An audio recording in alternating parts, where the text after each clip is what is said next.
જય શ્રી કૃષ્ણ મિત્રો।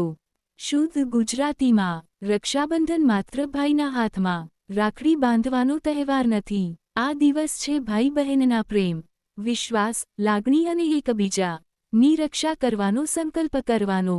પરંતુ મિત્રો, રક્ષાબંધન 2026માં એક ખાસ વાતનું ધ્યાન રાખવું ખૂબ જરૂરી છે, કારણ કે આ વખતે રક્ષાબંધન 28 ઓગસ્ટ શુક્રવારના દિવસે છે અને પંચાંગ પ્રમાણે રાખડી બાંધતી વખતે શુભ સમયનું ધ્યાન રાખવાની પરંપરા છે। તો રક્ષાબંધનના દિવસે કઈ ભૂલથી પણ ન કરવી, રાખડી બાંધતી વખતે કઈ બાબતોનું ધ્યાન રાખવું અને આ પવિત્ર દિવસને વધુ સુંદર કેવી રીતે બનાવી શકાય, ચાલો જાણીએ। 1. રાખડી બાંધવામાં ઉતાવળ ન કરવી। મિત્રો, રક્ષાબંધનના દિવસે સૌથી પહેલા ધ્યાન રાખવાની વાત છે રાખડી બાંધવાની વિધિ। ઉતાવળમાં ન કરવી। આપણે ઘણી વખત એવું કરીએ છીએ કે પરિવારના બધા લોકો ભેગા થાય, થાળી તૈયાર થાય અને બસ ઝડપથી રાખડી બાંધીને ફોટો પાડી લઈએ। પરંતુ રક્ષાબંધનની પરંપરામાં રાખડી માત્ર એક દોરો નથી, તે ભાઈ બહેનના પ્રેમ અને જવાબદારીનું પ્રતીક છે। એટલે રાખડી બાંધતી વખતે થોડો સમય શાંતિથી બેસો, ભગવાનનું સ્મરણ કરો અને ભાઈ બહેન બંને એકબીના સુખ, સ્વાસ્થ્ય અને સફળતા માટે હૃદયપૂર્વક પ્રાર્થના કરો। 2. શુભ સમયનું ધ્યાન રાખો। રક્ષાબંધનના દિવસે રાખડી બાંધતી વખતે ભદ્રાકાળ ટાળવાની પરંપરા છે। 2026 માટે ઉપલબ્ધ પંચાંગ માહિતી અનુસાર ભારતમાં રક્ષાબંધન 28 ઓગસ્ટે છે અને ભદ્રા સૂર્યોદય પહેલા પૂર્ણ થઈ ગઈ હોવાનું દર્શાવવામાં આવ્યું છે।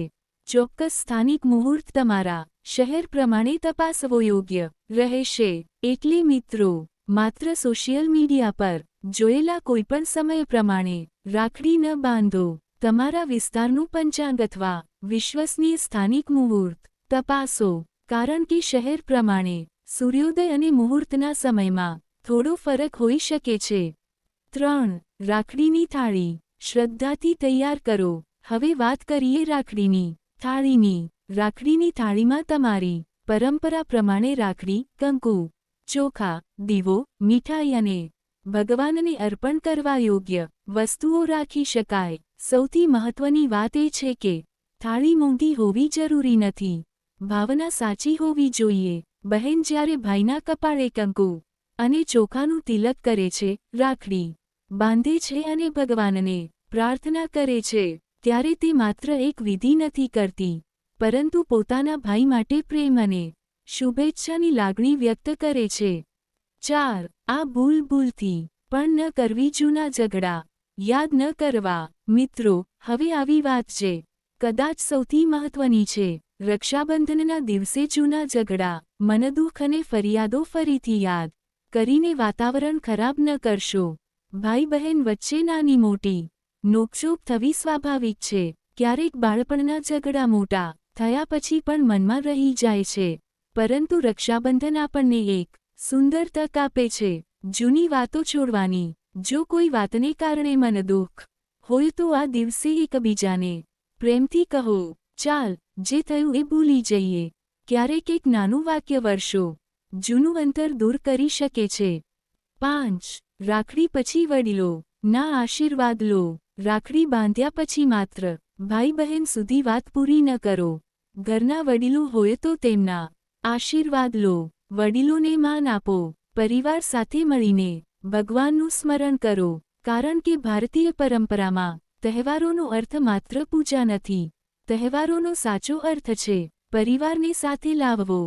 6. પોતાની ક્ષમતા પ્રમાણે દાન અથવા સેવા કરો।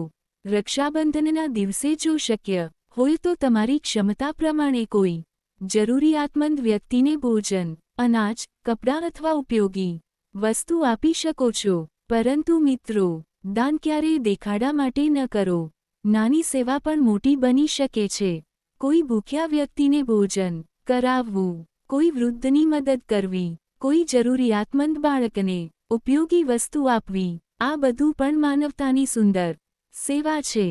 7. ભાઈ બહેન વચ્ચે એક સુંદર સંકલ્પ કરો।